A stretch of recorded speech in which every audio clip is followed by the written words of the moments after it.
the most annoying thing about Kobe, he was like the younger brother that was the pest. He would come and take your clothes. He would do this. He would do that. He said, I'd get texts at 3 o'clock in the morning. He says, one time Kobe asked me a question. He says, hey, Michael, you know, I'm trying to teach my daughter footwork. And da-da-da-da. I says, okay, how old is she? 12 years old. Kobe says, what were you doing to improve your footwork at 12 years old? Michael says, at 12 years old, I was playing baseball, right? But Michael said the level of obsession Kobe had for the game of basketball, Kobe helped me get better, right? Kobe helped me get better.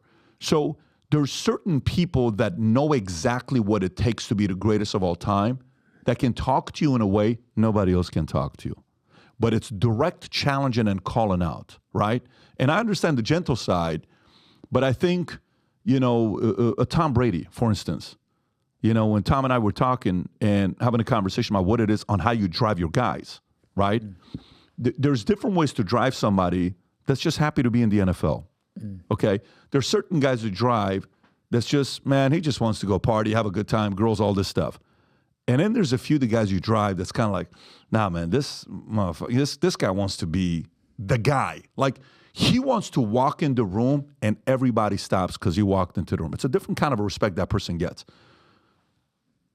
How close are you to other GOATs where they talk to you that way? Because to me, outside of Mayweather. I'll hit you something. Yeah. The difference between Michael and Kobe, Michael was just the GOAT and never gave anybody the gems. He never gave anybody the key, right? Instead of The Last Dance, he gave a little bit of gems with The Last Dance, but he wasn't really transparent and direct on how he was the GOAT. What was his mindset? We don't really know. We just seen that he was that guy. Kobe, he told you every step of the way how he did it. I woke up at this time. I did this. I did that. He broke it down for you. He directly broke it down for you. That's why I respect him. I cried when Kobe died. I cried my eyes out when Michael Jackson died and when Kobe died. I was young when Michael died. I was like 8 years old, but I cried. I remember that. And I cried when Kobe died. Those are the two people that I actually cried, celebrity-wise. Yeah. And I looked up at Kobe. Actually, if you ask me that question again, I looked up at Kobe heavy. Always wanted to. You ever read Mamba Mentality? I didn't, but I seen so much things that Kobe has said. Rob, can you text Mario or Sam and see if I got a Mamba Mentality? Just grab a copy, even if it's mine. I want to give it to him. Can you make sure you do that? Just see if we got. If not, have somebody go pick it up and bring it here. So I want to give it to him at dinner. If you can do that, Rob. I watched his documentary. Huh? Amazing. I watched. Who? Kobe's? So let's go back to Michael on what you said with Michael, right? Here's my read on Michael. I've never met Michael. I've spent a lot of time with Kobe, but I've never met Michael.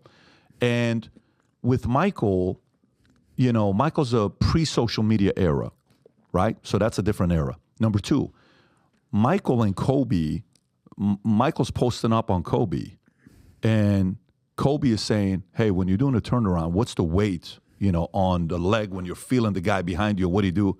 And Michael's giving him feedback. But do you know what was the level of obsession that Michael respected about Kobe? Nobody was curious about information and wanting to learn more than Kobe. It's almost annoying. Kobe Bryant's personality is almost annoying because it's kind of like, dude, can you like relax, bro? Like, let it go. Enjoy yourself for a second. It's like, nah, man, I'm not gonna let it go. I'm my number is 24, one more than 23. Right. I'm Kobe, right? I'm 24. You're 23. I'm 24. I love that his number was 8 too. The first one. Whole different reason. Then he changes it when he Colorado, all this stuff. Then he becomes Black Mamba. You guys think I'm this guy? You want to paint me as a bad guy? No problem. I'll be exactly what you want me to be. I'll be an assassin and I'll kill everybody, right? And he came for everyone's throat. Look at how many reviews this book's got. 28,260. Wow. You know, I think, you know, when I watch you and I spend time with you, I'm in the business of body language. I've sat with mobsters. I've sat with gangsters. I've sat with politicians. I've sat with billionaires. I've sat with athletes. I've sat with goats. I've sat with criminals. I've sat with a lot of different people, okay? And, you know, maybe because in the last 25 years, I've recruited, I don't know how many hundreds of thousands of people to the insurance industry, and I've licensed 50,000 of them. So I've done a lot of this. This is my specialty. One-on-one, in a room, just talking to the person. and purely trying to find the best to pull out of this person to somehow get him to see something maybe they didn't see before, right? When I watch you, and you know, I see a few things. I call my LA guys, and I say, guys, so help me understand, you know, because I'm not in the boxing space, but I'm in the fan space. I'm a fan, right? And I watch you fight. I'm a fan. This guy's freaking exciting. You know, it's fun to watch. What's going to happen with this dude? This is like, could this guy and Davis and Canelo, some of these guys bring that excitement back to boxing? I'm having dinner last week with Dana, and we're talking about what happened to boxing. He knew many years ago boxing was going to lose it because of whatever. And like, look what Dana did to freaking UFC, maybe, right? And watch what's going on with boxing now and all this stuff. So boxing needs some guys like you, right? But if I may be direct with you, Ryan. You could always be direct. I don't know if you've... You can fully disagree and tell me, Pat, I don't agree with you at all. I don't know if you have fully committed to Mamba mentality, Brady mentality, Messi mentality, Mayweather mentality. Right. I don't know if you're fully committed to that yet. So it prompts me to think a couple of reasons why. Let's go through the why, right? Okay. So one would be you are a very, very good-looking guy, okay? You know, and the way you see that with girls, right? It's like, oh, my God, Ryan Garcia's coming to the... Oh, my God, blah, blah, blah. They're losing their minds, right? Yeah. Okay. Guess what? If you ain't good-looking, you are never going to know what that's going to feel like. No. So let's set that part aside. Anybody can criticize it. You can't do that. Yeah. But you know who knows a lot about that? Michael. Michael was very good-looking. Right. So was Kobe. Yep. So was Tom Brady. Yep. Good-looking guy. He dated all the models and all this stuff and all these things that goes with it. Okay, so that can't be used as an excuse. Next, the next thing is, who's in your ear? I've worked with certain guys where one of the guys I worked with, where it was a trend, he could never trust anybody, ever. He couldn't trust anybody. And first, like, you know, for example, like some of the guys I called, they're like, Pat, you know, he's training with Canelo, it doesn't work. He goes with Goosen, doesn't work. Now it's Derek James, not going to. So, hey, he was first with this, and now it's, you know, Golden Boy, and maybe it's going to be Mayweather, this, that. It doesn't work. And why this and why that? Maybe there's an ego issue with this. No problem. Great. That's what L.A. folks may say. You're an L.A. guy, I'm an L.A. guy. Fine. People can have their opinions when they're saying that. Great. So, girls, maybe somebody is in your ear. Like, I have two people in Dallas one time. Every time we would have issues in a company, when I went to these two guys, no matter who it was, they always defended me, and they even increased my temper about whoever I was asking them about. For example, imagine I'm like, Ryan, you won't believe what Rob did today, and da-da-da-da. You would say, what did Rob say? You know what I would do if I were you? You got to fire Rob, and pa. Then eventually I'm like, dude, you know what? I'm not coming to talk to you. So I sat two of these guys down one time. They know because we had this conversation last week. And I said, hey, moving forward, you guys have to be equalized by these other two people that I want to bring in. When I bring these two guys and these two people in, and I would say, so what do you guys think about what Rob did? These guys would say what? I can't believe what Rob did. We got to fire him up. These guys would say, yeah, Rob, respectfully, I disagree with you. Because I think we have to understand what's going on there. And here's what I think happened with Rob and pa. And I'm in the middle. I'm like, oh, shit. Never thought about this. And then the other guy would say, yeah, and I don't know if I agree with him, but I definitely don't agree with you guys that say this about Rob, because I think, let's not forget what happened to Rob 3 years ago. And da-da-da-da-da. Right. So it's either girls, it's either, you know, lack of coachability. It's either somebody's in your ear that's causing you to always run, or last but not least, it's the fear of success. Because the fear of success is a real thing. The fear of success, like, you know you can compete with everybody at the highest level. You know that. Nobody needs to tell you that. I don't think you need any of that. I think you know that yourself.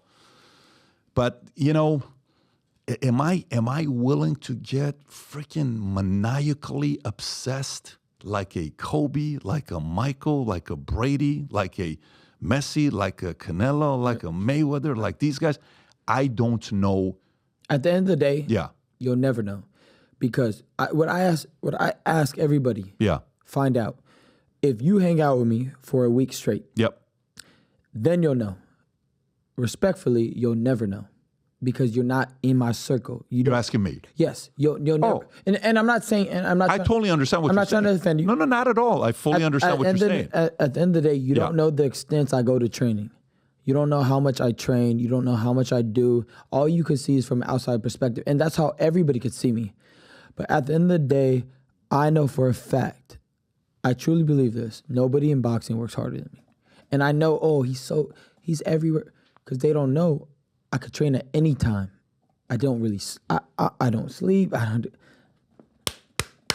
That 3 o'clock morning run with Floyd, that was my idea. Floyd, let's go. Let's hit this run. Oh, wow. We know what Floyd told me on the run? And I promise you this, God is my witness. He looks at me in the eye and he almost sounds like he's crying. I never see him act like, I don't, you only hear his voice get like this very few times. He goes, I respect you. Just like that. I respect you. Like, with like you know when Tyson is. Totally, yeah. I respect you. And I was like, why, Floyd? And I'm getting the chills all over my body because nobody's doing what you're doing. Nobody. Floyd calls me all the time. I'm running all the time. Every time Floyd calls me, I'm running. Floyd's like, I'm so proud of you. I'm proud of you. I'm proud of you. I'm proud. I just know if you just spend some time with me, you're gonna say this kid is different. You're gonna say he is different, and you're gonna say I have no worries on whoever he fights. You're gonna say that. Just spend a week with me. That's all I say. Let's go hang out. Let's do what we do. You're gonna see something different. And I'm not here to prove myself to nobody. At the end of the day. No, bro, I'm a fan. Give me 5 months. Yeah. So when I make over $100 million dollars this year, and I go beat these guys, then we come back and we talk again. Right. That's all we have to do. I'd love to. Yeah. That's all we have to do. Yeah. Because I know what I'm projected to make. I know how much money I'm going to make. I know I have my whole business. I have everything in order. At the end of the day, I already have things in place where I'm good. Now all I can do is focus on boxing and focus on every move I have to make. You know, I've got to be here, I got to be here, but I know I have everything in place. I have everything in order at this current point. Now, granted, sometimes I've been like Lot's wife and looking back, and then I end up being salty because, should I bring this person back on? Or should I bring that person? Should I listen to that person? And then when I do listen, then I'm back in the same position. Have I done that before? Yes. Have I made the same mistake repetitive times? Yes. But do I have a different outlook on how I need to move forward now? Yes. Because at the end of the day, sometimes it takes, for me, I'm stubborn. Sometimes I need to fall down multiple times. I need to scratch my knee a couple times. That hurt. Maybe I just didn't do it right last time. And then I hurt my knee again. Okay. Dang, that really did. All right, I'm done doing that. I'm done doing all right, God, I got you. Yeah. I'm done. I relate to that. I can see that. No, I'm only asking a question because you know when you make $30,000 a year and you met your first person that makes $100,000 a year. Do you remember the first guy you met that makes $100,000 a year? Mm-mm. Okay. I never met that guy. Like, I was like, dude, I can't believe that guy makes $100,000. I'll never forget. It was one of our relatives. We were in Granada Hills, and they said, this lady is a professor. She makes $50 an hour. Mm. This is 1993, 1994. I was like, what does she make? Mm-hmm. And you have no idea how different I looked at this lady. We were in Granada Hills at this lady's house, Rosa. And I said, yeah, she makes $50 an hour. I'm like, damn, holy shit. Couldn't believe it, right? And then we went to a house, my uncle's house, who lived next to Snoop, and it was a first $1 million home. I'm like, oh my God, this is a freaking tennis court, basketball court, 7,200 square feet, cul-de-sac, freaking birds, massive 30-foot nest. Damn, jacuzzi in a living bedroom. Office in the house? Wow. 1993, 94. Crazy. Never seen $1 million home, right? And then you make $100,000 a year in the industry, and you're like, oh, okay. All right, I'm making $100,000. Let me tell you what's going on. And you're going to say, you make how much? $1 million a year. Damn, it's awesome. I'm a little guy.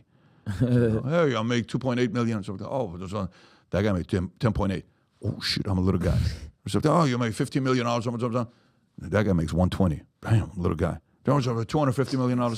You ain't have billionaires. Hey, what's up, guys? Hey, how you doing? You feel like it's always like this one thing on the competitive side, right? Now, listen, I'm not telling you turn them into a god, but what I'm saying is, as a competitor, you always got to strive to get to the next whatever may be for you, right? 100%. Okay, so I think for you, A guy that's a celebrity, you're famous, you're young, you're a rising star, you're 25 freaking years old.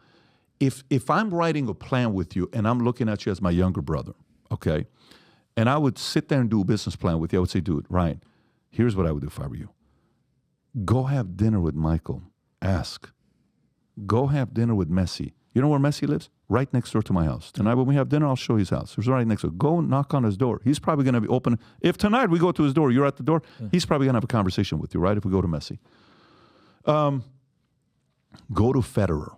Right. Make a list of Goat Mountain and go to all of them privately and don't tell anybody. That's a good idea. It's your project for you. No one needs to know. Don't post a picture about it. Don't publicize it. And then 2 years later, when you get paid $250 million, and then tell everybody, let me tell you guys what I did the last 2 years. Here's what I did. And ask them, can I ask you a question, Tommy? What's that? Can I ask you a question, Messi? I love this. What's Thank that? you. Tell me what. I want to know what it takes to be on the Goat Mountain. What's the difference in mentality? And you know how you're taking notes while you're walking and you're reading one of the most important books in the world, Meditations? Insane. Yeah, Marcus Aurelius. Yeah, so it's gonna stick with you. You're gonna be like, damn. So if you like this clip and you want to watch another one, click right here. And if you want to watch the entire podcast, click right here.